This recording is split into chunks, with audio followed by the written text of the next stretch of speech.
हज़रत सैयदना फ़ुज़ैल बिन अयाज़ रहमतुल्लाहि अलैह कहते हैं, हज़रत सैयदना अब्दुल्ला बिन अब्बास रज़ियल्लाहु अन्हुमा ने फ़रमाया, क़यामत के दिन एक नीली आँखों वाली निहायत बुरी सूरत वाली बुढ़िया जिसके दांत आगे की तरफ निकले होंगे लोगों के सामने ज़ाहिर होगी और उनसे पूछा जाएगा, इसको जानते हो? लोग कहेंगे, हम इसकी पहचान से अल्लाह पाक की पनाह चाहते हैं।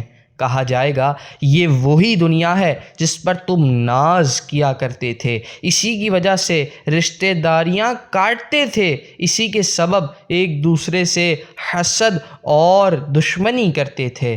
फिर इस बुढ़िया जैसी दुनिया को दोज़ख में डाला जाएगा। वो पुकारेगी, ऐ मेरे मालिक, मेरी पैरवी करने वाले और मेरी जमात कहाँ है? अल्लाह पाक फरमाएगा, उनको भी इसके साथ कर दो।